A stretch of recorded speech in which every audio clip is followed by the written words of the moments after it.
오늘 살펴볼 하나님의 말씀은 요한복음 6장입니다.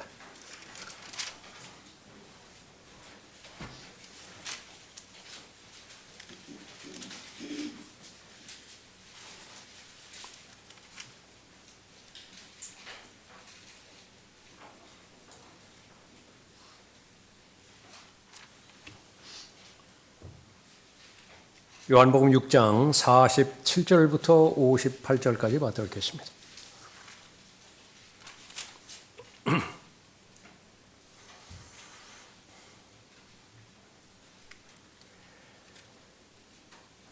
(47절입니다) 진실로 진실로 내가 너희에게 말하노니 나를 믿는 사람은 영생을 가졌나니 나는 그 생명의 빵이라.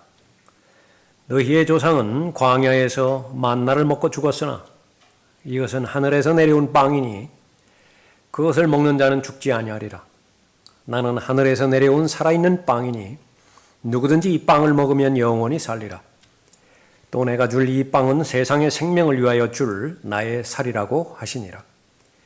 그때 유대인들이 자기들끼리 다투어 말하기를 어떻게 이 사람이 자기 살을 우리에게 먹으라고 줄 수가 있겠느냐고 하니 예수께서 그들에게 말씀하시기를 진실로 진실로 내가 너희에게 말하노니 너희가 인자의 살을 먹지 않고 또 그의 피를 마시지 아니하면 너희 안에 생명이 없느니라. 내 살을 먹고 내 피를 마시는 자는 누구든지 영원한 생명을 가졌나니 내가 그를 마지막 날에 살리리라. 이는 내 살은 참된 양식이요 내 피는 참된 음료임이라. 내 살을 먹고 내 피를 마시는 자는 내 안에 거하며 나도 그 사람 안에 거하느니라. 살아계신 아버지께서 나를 보내셨고 내가 아버지로 말미암아 사는 것 같이 나를 먹는 그 사람 역시 나로 말미암아 살리라. 이것은 하늘에서 내려온 빵이라. 너희 조상이 만나를 먹고 죽은 것과 같지 아니하니 이 빵을 먹는 자는 영원히 살리라고 하시니라. 기도하겠습니다. 아버지 하나님, 특별히 오늘 주의 만찬으로 모이게 인도해 주셨습니다. 죄인들을 위해서 하나님께서 친히 사람의 몸을 입고 이 땅에 내려오심으로 하나님의 어린 양으로서 갈보리 십자가에서 자신의 생명을 스스로 내어놓으심으로 인해서 모든 죄인들에게 하나님의 영원한 생명을 선물로 허락해 주셨습니다. 오늘 이 시간에 이르기까지 하나님의 생명으로 살아가게 해주시고 승리의 삶을 살아가게 해주시며 열매 맺는 삶을 살아갈 수 있도록 인도하여 주셨습니다. 하나님의 은혜를 받은 하나님의 자녀들이 이제는 다시 변함없이 준비된 마음으로 하나님의 말씀에 경청하고 순종하고자 합니다. 들을 수 있는 귀를 허락하여 주셔서 무엇보다도 하나님의 말씀을 경청하고 배우고자 하는 겸손한 마음으로 하나님의 말씀을 순종하게 해주셔서 말씀으로 말미암는 열매 맺을 수 있도록 복주시길 원합니다. 저를 주님의 영으로 충만하게 채워주십시오. 악의 세력이 시간을 공격하지 못하도록 보호해 주십시오. 주 예수 그리스도의 이름으로 기도드렸습니다. 아멘.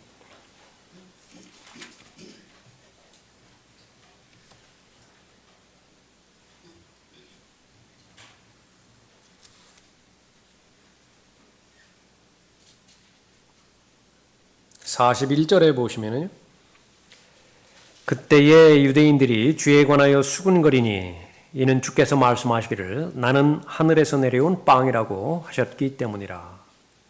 하늘에서 내려온 빵이라 말씀하시죠. 또 51절에도 보면 나는 하늘에서 내려온 살아있는 빵이니 누구든지 이 빵을 먹으면 영원히 살리라. 하늘에서 내려온 살아있는 빵이라 말씀하셨습니다. 오늘 설교의 제목입니다. 하늘에서 내려온 살아있는 빵. 예수님께서 설교하시는데 때가 지나서 예수님의 설교를 듣는 이 무리들이 모두가 다 시장하게 되었습니다. 배고프게 되었던 것이죠. 빵이 필요한 것을 예수님께서 아셨습니다. 한 소년이 작은 보리빵 5덩어리를 가져오게 되었고 작은 물고기 2마리를 가져오게 되었죠. 예수님께서 기적을 베풀어 주셨습니다. 5,000명이 넘는 사람들에게 먹이셨는데 전체 수를 합하면 15,000명 정도 되겠죠. 여자와 어린아이는 셈하지 않았으니까. 모든 사람을 배불리 먹이신 다음에 남은 것이 있었습니다. 남은 조각들로 거두었는데 12개의 바구니나 그렇게 남았던 것이죠. 이 놀라운 기적을 베푸시고 나서 그 목적은 바로 자신이 모든 사람의 배고픔을 해결할 수 있는, 영원히 해결할 수 있는 생명의 빵이라 그렇게 계시해 주실 것을 그 목적으로 기적을 베풀어 주셨던 것입니다. 빵이 필요 없는 민족은 없죠. 우리에게 밥을 주로 먹지만은 역시 마찬가지로 빵이라고 하는 말 안에 모든 가장 필요한 영양, 그것이 포함되어 있는 것을 그런 수사법으로 우리에게 알고 있습니다. 수사법일 뿐만 아니라 빵, 직접적으로 문자적인 빵이기도 합니다. 사람이 빵으로만 사는 것이 아니라 하나님의 입에서 나오는 모든 말씀으로 사는 것이라 말씀하셨을 때에 하나님의 입에서 나오는 모든 말씀, 그것이 우리에게 빵이 되어지는 것이고 바로 예수님 자체가 되어지시는 것입니다. 전 세계가 필요하시는 분이고요. 그 예수 그리스도를 소유한 모든 사람에게는 바로 모든 필요가 채워지며 어떤 결핍도 없는 만족이 이루어지는 그런 역사를 경험하게 되어지는 것입니다. 가장 기쁨의 대상이 바로 예수님이시죠. 모두가 다 기뻐하고 즐거워하고 또 그분으로 인해서 향유할 수 있는 것입니다. 하늘에서 내려온 살아있는 빵. 오늘 요한복음 6장을 통해서 간략하게 그분이 누구시고 나와의 관계를 다시 한번 확인해 볼 때에 하나님께서는 분명하게 배고프지 않으신다고 말씀하셨는데 나는 여전히 배고픈 사람인가? 아니면 그 배고픔이 해결된 것인가? 확인하는 좋은 계기가 되기를 바랍니다. 하늘에서 내려온 살아있는 빵, 첫 번째로 그분은 바로 살아계신 예수 그리스도이십니다. 하늘에서 내려온 살아있는 빵, 그분은 예수 그리스도이십니다. 34절 보십시오. 그러자 그들이 주께 말씀드리기를 주여 이 빵을 우리에게 항상 주소서라고 하니 예수께서 그들에게 말씀하시기를 내가 생명의 빵이니라. 내게 오는 자는 결코 배고프지 아니하며 또 나를 믿는 자는 결코 목마르지 아니하리라. 하늘에서 내려온 빵, 이것은 종교 체제를 말하는 것도 아니고 교리를 말하는 것도 아니고 심지어는 예수 그리스도의 가르침을 말하는 것도 아닙니다. 그것은 바로 예수 그리스도 자신입니다. 살아계신 분이시고 창조주 하나님이시죠. 구속주 하나님이십니다. 종교적 체계를 통해서는 구원받을 수 없습니다. 그 가르침을 매일마다 반복하고 암송하고 주장한다고 해서 구원받는 것도 아닙니다. 나를 구원해 주신 예수 그리스도, 그분을 알고 마음에 믿고 영접할 때 구원받을 수 있는 것이죠.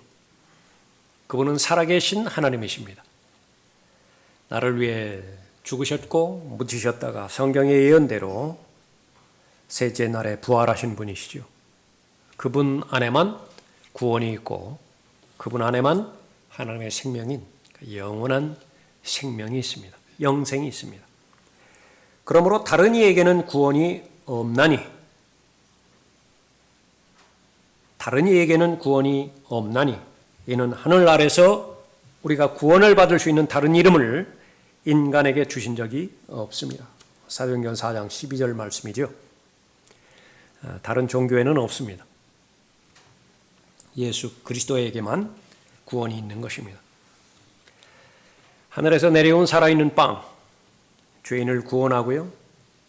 그 구원을 영원히 보장해주고 또 들림받아 올라갈 그때까지 가장 만족스럽고 의미 있는 삶을 주시기로 약속하신 분이십니다. 내게 오는 자는 결코 배고프지 아니하며 또 나를 믿는 자는 결코 목마르지 아니하리라. 삶의 모든 필요를 대표적으로 배고픔과 목마름으로 말씀하고 있죠. 이 안에 다 들어 있습니다. 예수 그리스도께서는 배고픔을 해결하실 수 있는 분이고 목마름을 해결할 수 있는 분입니다. 예수 그리스도께로 나오면 됩니다. 수고하고 무거운 짐진 자들아, 사람의 모든 고생을 다 한마디로 예표해서 말씀하시는 그런 표현이죠. 날 때부터 수고하는, 날 때부터 무거운 짐을 지고 살아가는 인생이 바로 수고하고 무거운 짐진 자들입니다. 가장 무거운 죄는 물론 죄의 짐이에요. 죄를 열심히 행했더니 죄는 쓰디쓴 맛을 그 대가로 주고요. 그 결과는 육체의 죽음을 통해서 둘째 사망에까지 저주하지요. 그것이 모든 공통된 죄인의 운명인 것인데 부르십니다. 예수님께서 초청하세요. 다 내게로 오라고. 예수님과 살아계신 예수님과 사람이 만든 모든 종교, 구별짓는 유일한 차이점, 그것은 바로 살아계신 그 분을 믿는 것이냐라고 하는 것입니다. 왜 수많은 종교가 만들어졌고 수많은 철학이 존재해 왔겠어요? 그것이 옳게 보이니까 그렇습니다. 그러나 다른 이에게는 구원이 없습니다. 예수 그리스도만이 유일한 길이고 유일한 진리고 유일한 생명이 되십니다. 예수 그리스도 안에만 하나님의 영원한 생명이 있습니다. 다 아십니까? 네, 아는 것은 전달할 때에 비로소 안다라고 하는 것을 입증하는 것이죠. 그 사실을 아직까지 모르고 있는 사람이 있다고 한다면 전달해 줄 때에 비로소 예수 그리스도만이 바로 하늘에서 내려온 살아있는 빵이라고 확신하는 것입니다. 그 확신은 점점 더 커지겠죠. 비로소 나는 믿는 예수 그리스도를 믿는 사람이 되어지는 것입니다. 사람에게 옳게 보이는 길이 있으나 수많은 다른 선택의 결과가 많은 종교를 가지고 있을 수 있어요. 자기 자신을 믿는 사람도 있을 것입니다. 다 옳게 보이니까 그렇죠. 그러나 그 옳게 보이는 것, 과연 무엇이 가장 절대적인 옳음이냐? 하나님의 말씀이죠. 사람에게 옳게 보이는 길이 있으나 그 끝은 죽음의 길들이니라. 그 끝은 죽음의 길들이니라. 많은 길들이 있어요. 근데 한결같이 다 종착지가 죽음입니다.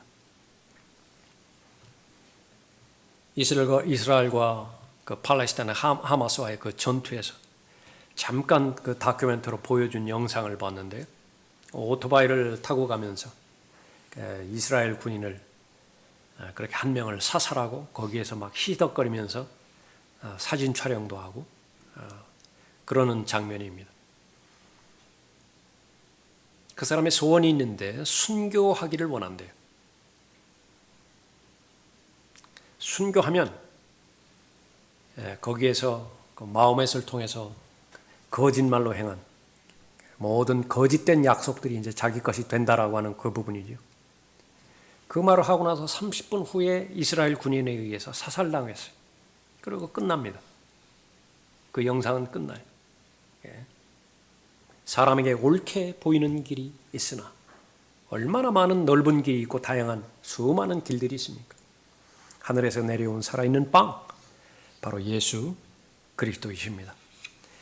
예수님만이 생명을 주실 수 있고 구원을 주실 수 있고 삶 가운데서 가장 만족스러운 삶을 절대적으로 보장해 줄 수 있는 것입니다. 하늘에서 내려온 살아있는 빵, 사람에게 생명을 주시겠다고 약속하고 있는 것입니다. 사람이 먹는 빵, 인간의 생명을 유지할 수 있는 필수적인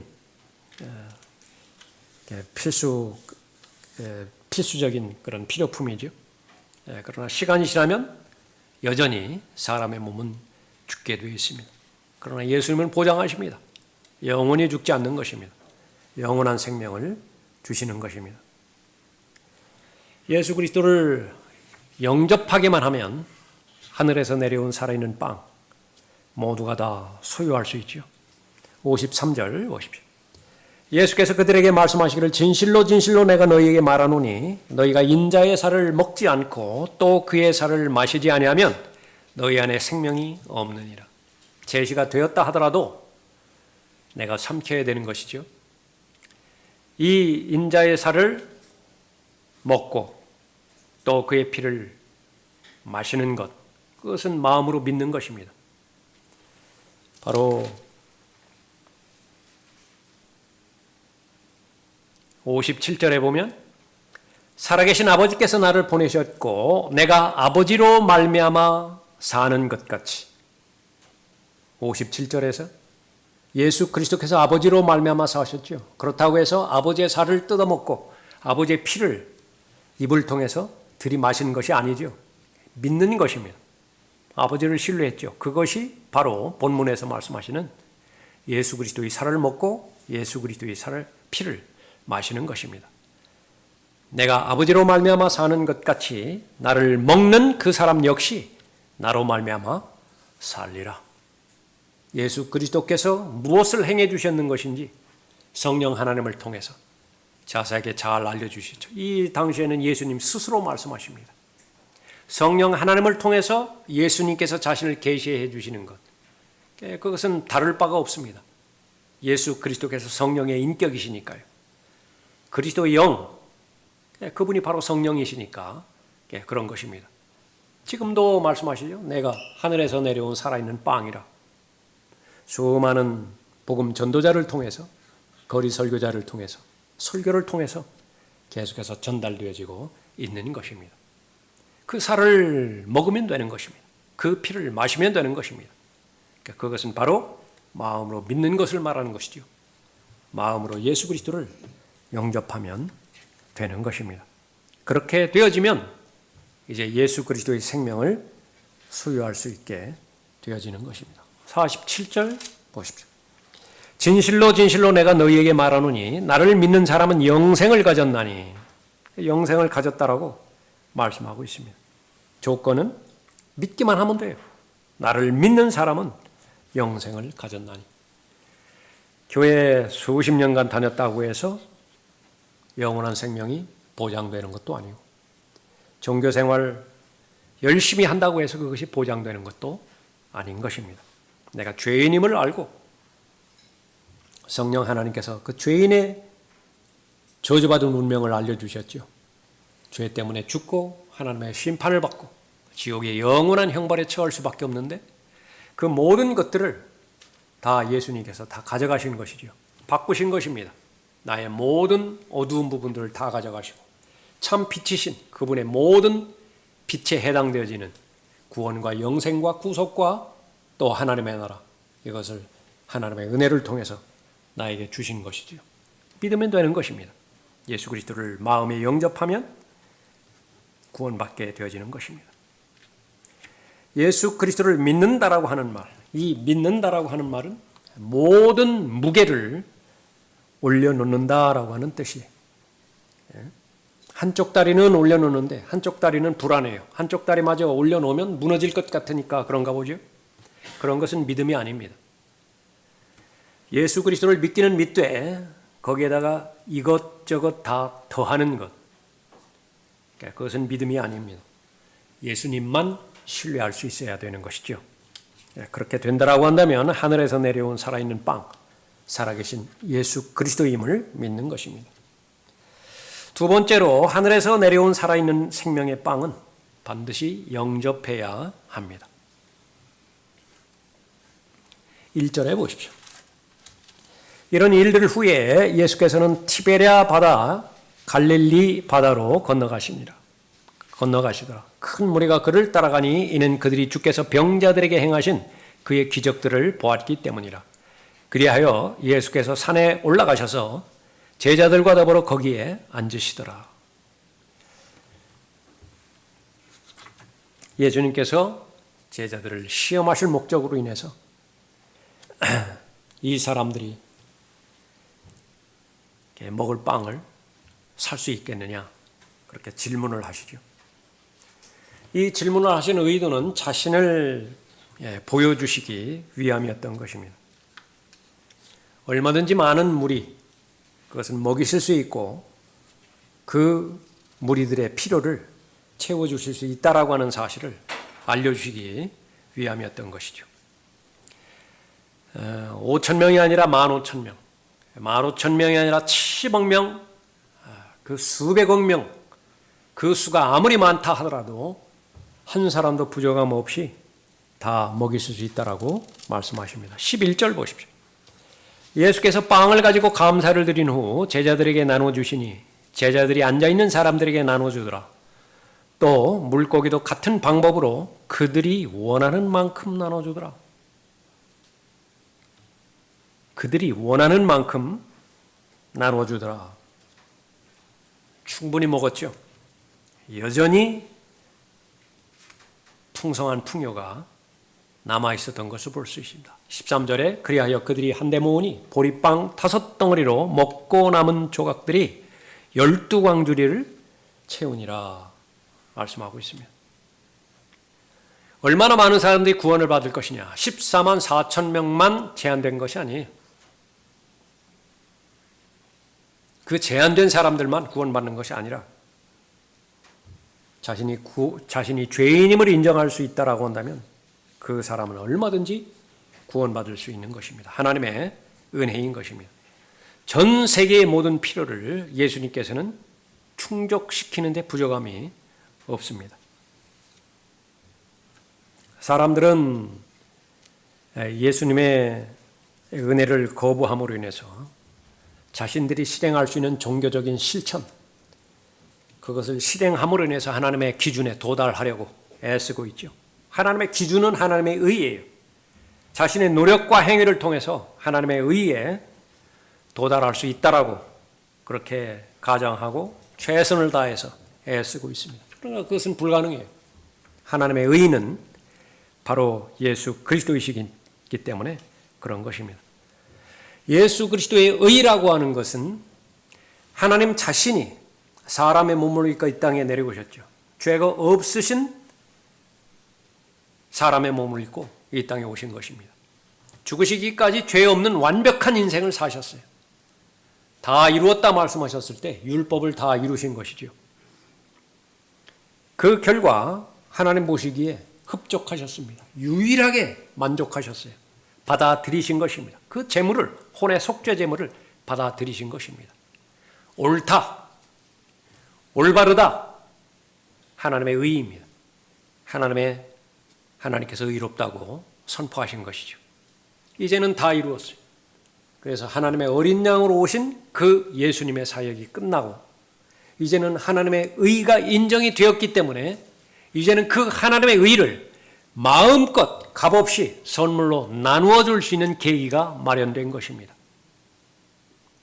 광야에서 하나님께서 만나를 내려주실 때에 어딘가로부터 내려왔겠죠. 만나가 어딘가로부터 내려왔을 거 아니겠습니까? 거기는 얼마나 많은 만나가 있었을까요? 그러니까 무한대입니다. 원하는 사람은 다 주는 거예요. 필요한 사람은 다 주는 것입니다. 마찬가지로 하나님의 의, 예수 그리스도, 그것은 마셔도 끝이 없는 고갈되지 않는 살아있는 샘물입니다. 끝이 없어요. 하나님의 은혜, 아무리 많이 퍼간다 하더라도 거기는 고갈되지 않습니다. 중단이 되어지지 않는 것입니다. 충분하신 분이십니다. 그분이 바로 예수 그리스도이시지요. 문제는 영접해야 되는 것입니다. 예수 그리스도를 믿어야 되는 것이죠. 잃어버린 죄인이 해야 될 유일한 한 가지, 하나님의 선물을 감사함으로 받아들이는 것입니다. 믿음으로 받아들이는 것입니다. 너희가 믿음으로 말미암아 은혜로 구원을 받았으니 이것은 너희에게서 난 것이 아니요 하나님의 선물이라. 행위에서 난 것이 아니니 아무도 자랑하지 못하게 하려 하심이라. 에베소서 2장 8절 9절 말씀이죠. 구원받는 것은 가장 쉬운 일이라고 말씀드리는 것은 선물을 받는 일이기 때문에 그렇습니다. 선물을 받는 것보다 더 쉬운 일이 어디 있을까요? 그렇습니다. 하나님의 영생은 선물이에요. 예수 그리스도를 보내주신 것은 하나님의 선물입니다. 구원을 주신 것은 하나님의 선물이에요. 심지어는 예수 그리스도를 믿을 수 있는 믿음까지도 선물로 주신 거예요. 믿어지지 않는데요? 그러니까 그런 말은 없습니다. 왜 믿어지지 않는 것이냐? 믿음을 거부해버렸기 때문에 그런 거예요. 믿지 않기로 작정해버렸기 때문에 그런 것이죠. 이 예수 그리스도를 자신을 잘 설명하기 위해서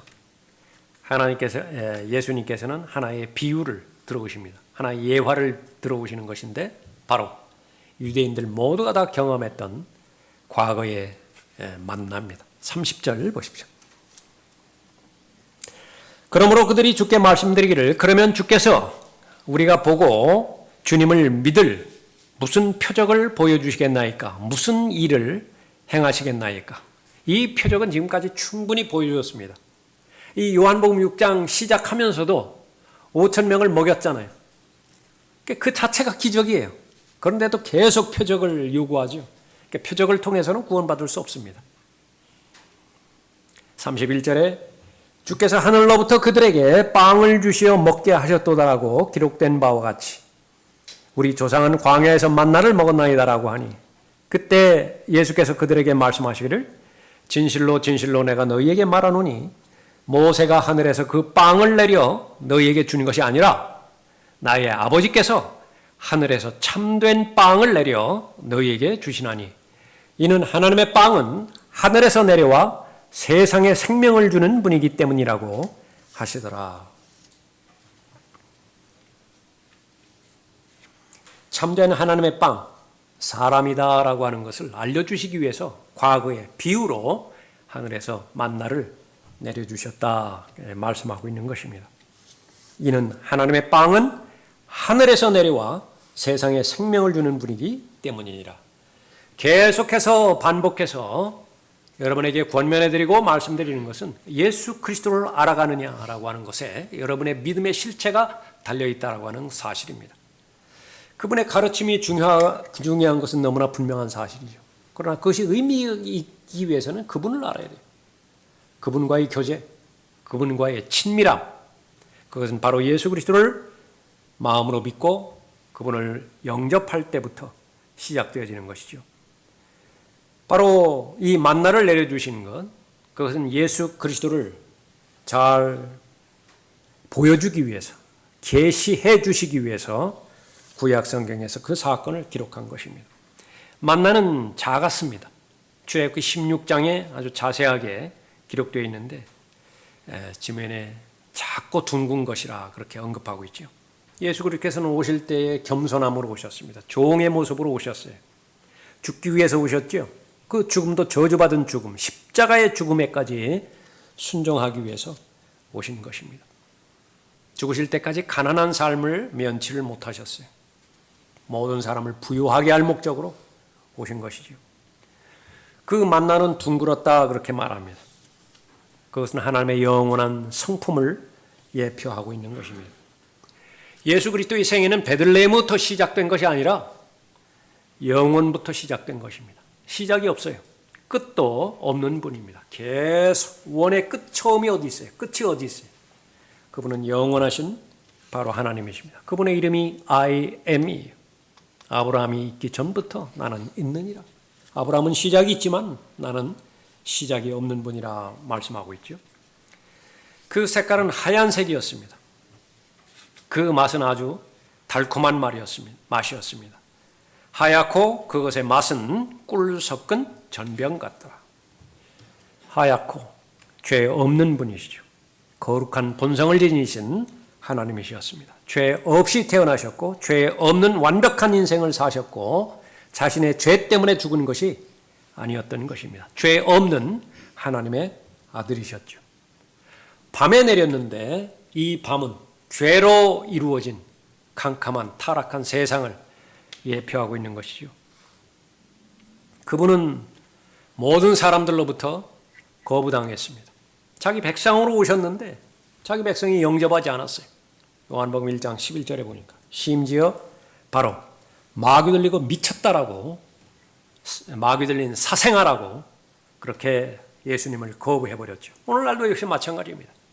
예수 그리스도를 믿기는 믿되 절대적인 하나님, 창조주 하나님, 나를 유일하게 구원해 줄 수 있는 구속주 하나님, 조금 전에 살펴봤던 것처럼 전체 무게를 놓는 것을 믿음이라고 말했죠. 그러나 한편에는 나를 믿는 믿음이 있습니다. 나의 의를 믿고 나의 의를 신뢰하는 그 부분이 있고 예수 그리스도를 안 믿는 것이 아니에요. 믿기는 믿되 양다리를 거치는 것을 말하는 것입니다. 수많은 사람이 예수 그리스도를 랍비라고 인정을 합니다. 선생님이에요. 니코데모도 그렇게 인정을 했었죠. 구원받기 전에. 선지자라고 말하기도 합니다. 4대 성인 가운데 하나라고 말하기도 합니다. 그러나 그런 믿음을 통해서는 구원받지 못합니다. 하나님의 아들이세요.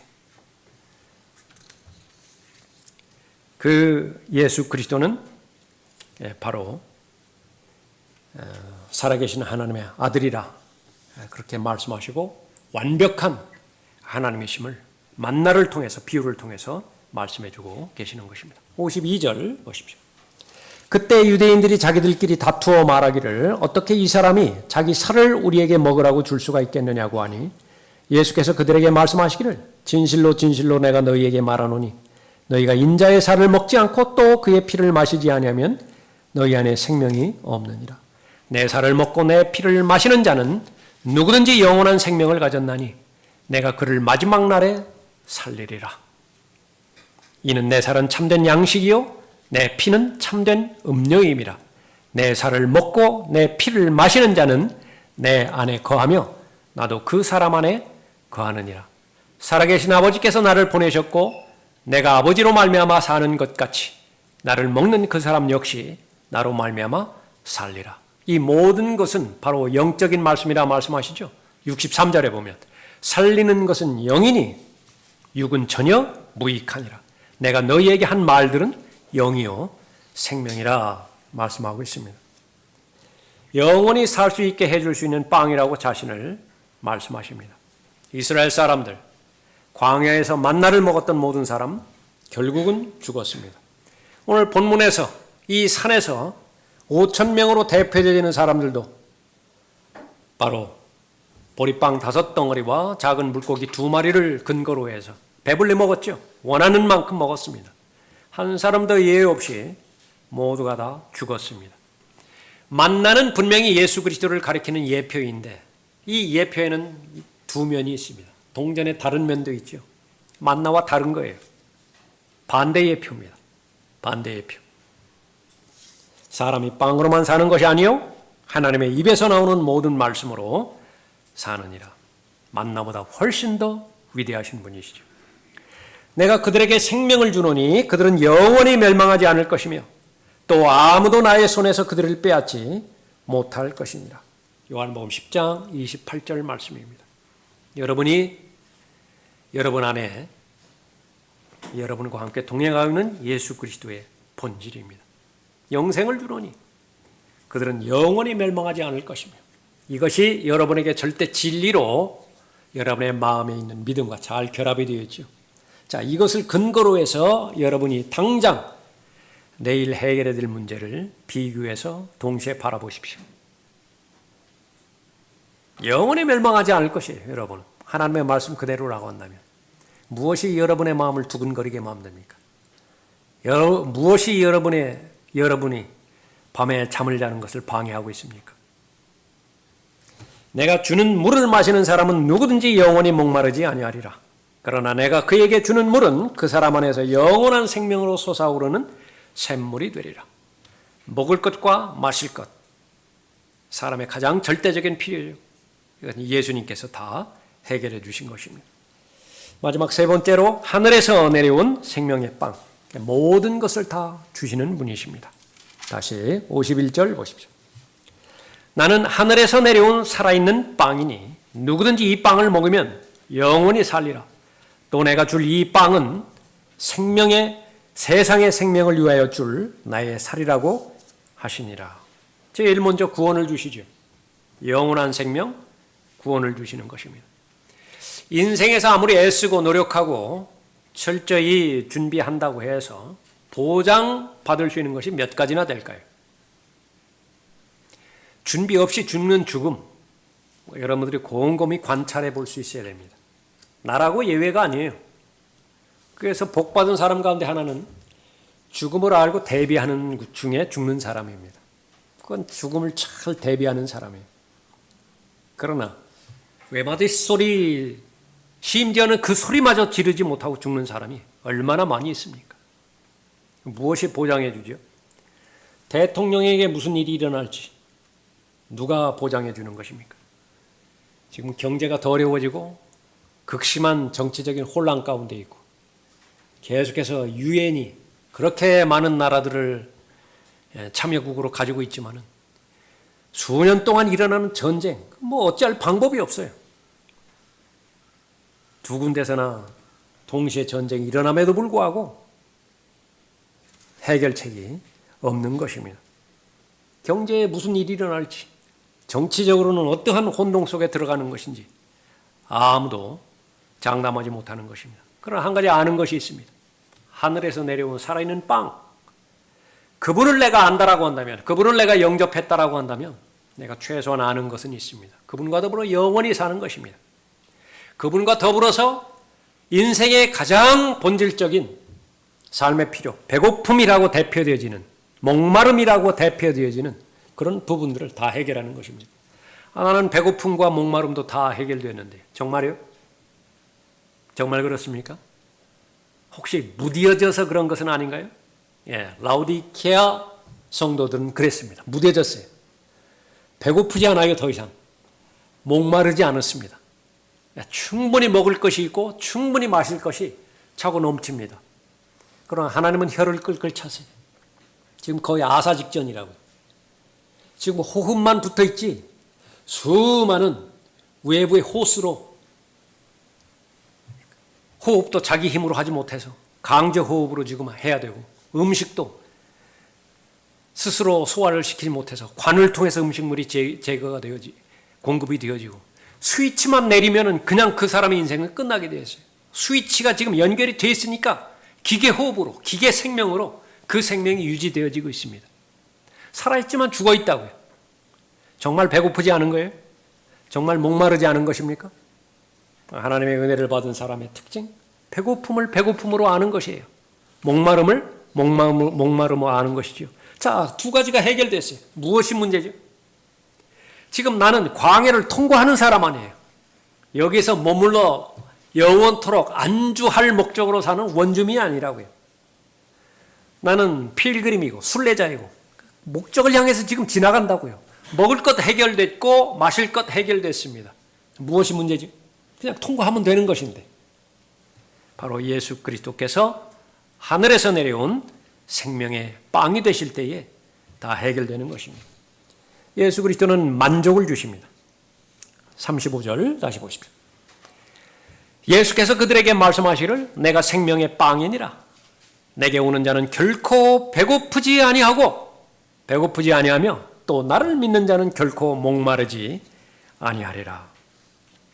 이 부분을 해결하기 위해서 세상 종교가 만들어진 거 아니게요? 세상 교육, 세상 철학, 이 오염된 물을 얼마나 많이 사람들은 수천 년간에 걸쳐서 마시고 있습니까? 해결책이 없는 것입니다. 인간의 혼의 진정한 배고픔, 진정한 갈망, 결코 만족시킬 수 없는 것입니다. 그리스 신화에 탄탈루스라고 하는 사람이 나옵니다.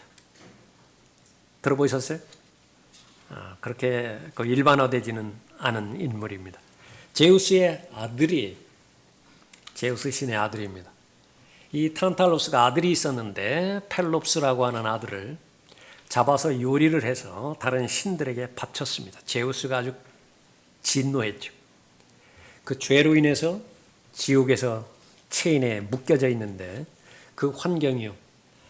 물가의 호수인데 이 턱까지 차는 그 호수에 묶여 있는 것입니다.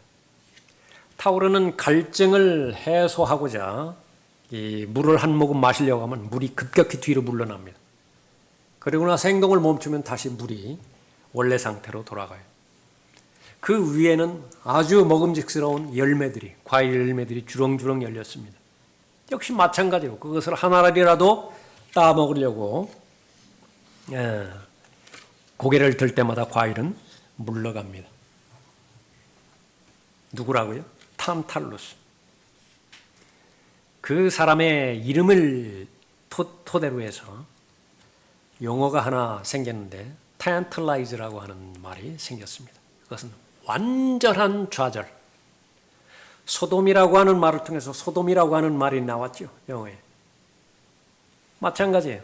이 탄탈루스라고 하는 그 인물을 통해서 tantalize, 보여주거나 헛된 기대를 갖게 하여 감질나게 하여 괴롭히다.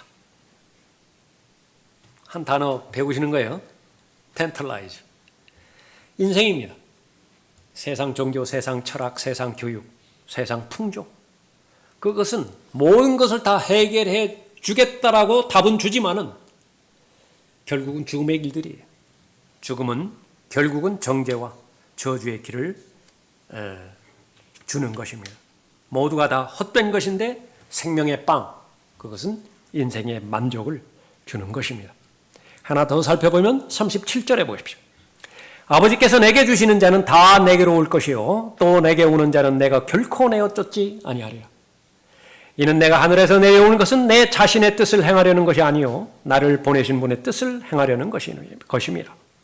이것이 나를 보내신 아버지의 뜻이니 즉 그분께서 내게 주신 모든 사람을 하나도 잃지 않고 마지막 날에 다시 살리는 것이라. 또 이것이 나를 보내신 분의 뜻이니 아들을 보고 그를 믿는 사람은 누구나 영생을 얻게 하는 것이라. 그리고 내가 그를 마지막 날에 살리리라고 하시더라. 구원의 영원한 보장을 주십니다. 자신의 생명을 주셔서 우리에게 구원을 주시고요.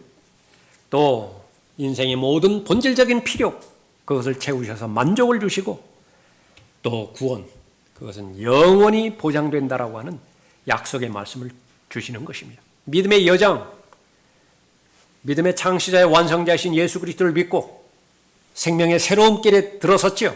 지금까지 잘 달려왔죠. 중간에 절대로 예수님께서는 한 사람이라도 잃어버리지 않으십니다.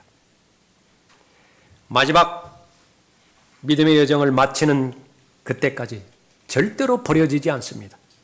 중간에 잃어버리기나 하시려고 또 마지막까지 도달하지 못하게 하시려고 구원하신 것이 아닙니다.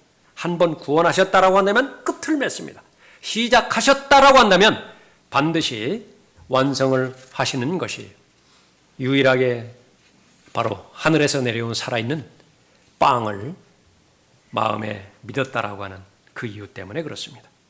그러나 이렇게 시작해서 좋은 믿음이 형성되었지만 얼마나 많이 자신의 상태를 보고 의심을 많이 합니까? 자신의 상태가, 영적인 상태가 비정상적인 상태로 확인이 될 때 제일 먼저 구원을 의심해 버리죠. 구원의 처음과 마지막, 그것은 하나님에 의해서 시작되었고 하나님에 의해서 완성이 되었습니다. 그 완성품을 선물로 주셨다라고 한 그 말씀이 사실이라고 한다면 인간의 감정과 영적인 상태, 행위, 노력, 그건 전혀 상관이 없습니다. 전혀 어떤 영향을 끼칠 수가 없는 것입니다.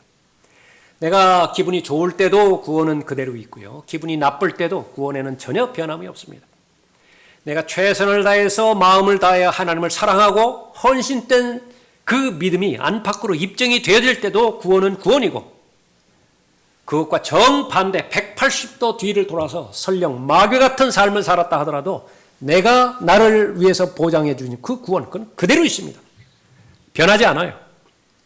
그것이 변할 때가 있습니다. 하나님이 변하면 변해요. 하나님이 죽으시면 내 구원도 끝나게 되어지는 것입니다. 그러나 하나님은 영원한 생명을 지니신 분이십니다. 하나님이 변하지 않는 한 나의 영적인 상태와 무관하게 또 내 헌신의 상태와 무관하게 그 구원의 보장은, 구원은 전혀 이상이 없게 되어지는 것입니다. 하나님의 은혜로 구원받은 사람의 특징인 것입니다. 오늘 주의 만찬에 참여했습니다. 자신의 생명을 스스로 갈보리 십자가대에서 내어주셨죠. 목적은 하나입니다. 영원히 살게 하기 위해서, 영원한 삶을 주시기 위해서. 하나님의 법에 따르면 영원히 살지 못하게 하는 것은 죄 때문이죠. 죄 문제를 해결해야 됩니다. 하나님의 법에 따르면 그 죄가 해결되기 위해서는 누군가가 나를 대신해서 피 흘려 죽어야만 됩니다. 그러나 그 피는 더러운 피여서는 안 돼요. 아담으로부터 시작되어서 태어난 모든 인류는 다 더러운 피를 유전적으로 부여받고 태어납니다. 자격이 없어요. 단 한 사람도 없어요.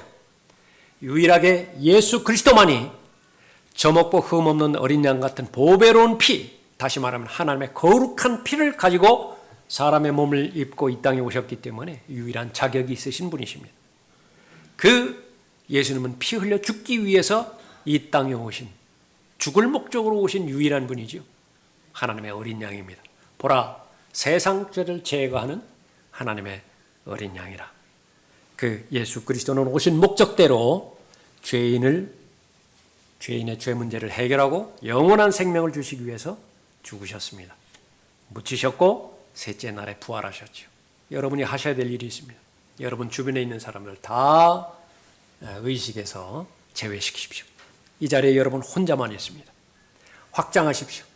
이 지구상에 70억 명의 사람들이 있는데 다 제외시키십시오. 아담 혼자 있었듯이 이 지구상에 여러분 혼자만 있습니다. 하나님께서는 여러분을 직시하시고 여러분의 죄 문제를 해결하고 여러분의 정죄의 문제를 해결하고 하나님의 영원한 생명을 주시고자 예수 그리스도를 이 땅에 보내주신 것입니다. 여러분 개인의 구주가 되신 거예요. 여러분이 인격적으로 그분을 마음으로 받아들였을 때에 구원은 완성된 것입니다. 그것이 바로 하늘에서 내려온 살아있는 빵이라고 하는 의미가 됩니다. 여러분 모두가 다 주의 만찬에 참여하셨습니까? 네, 그 의미를 다시 한번 되새기고 나를 구원해 주신 하나님의 은혜에 대해서 감사를 표명하십시다. 하나 더 적용한다고 한다면 바로 하늘에서 광야에서 그 만나를 먹고 살았던 그 하나님의 은혜를 기억하고자 그래서 간직하라고 그랬죠. 간직했습니다. 계속 대대로 그 주신 은혜를 잊지 않았던 것입니다. 그러니까 우리는 예수 그리스도를 증거하는 부활의 증인들이 다 우리가 지금까지 계속해서 다른 사람에게 영원한 생명을 지니신 하늘에서 내려온 살아있는 빵이신 그분을 계속해서 공급해야 될 필요가 있는 것이죠. 그 막중한 임무를 맡겨주신 하나님의 은혜에 대해서 다시 한번 감사를 하고 지금까지 살아온 최선의 삶을 잘 지켜주시도록 그런 염원하는 마음과 부활의 증인으로서 또 마땅히 주의 만찬에 참여한 복음에 합당한 삶으로서 잘 살아가겠습니다. 좋은 결을 가지고 또 하나님 앞에 여러분 자신을 드리는 귀한 계기가 되어지길 바랍니다. 다 같이 일어나셔서 찬송하실 때요. 그러한 마음으로 또 하나님의 초청에 응하는 마음으로 찬송하도록 하겠습니다. 273장 찬송하겠습니다.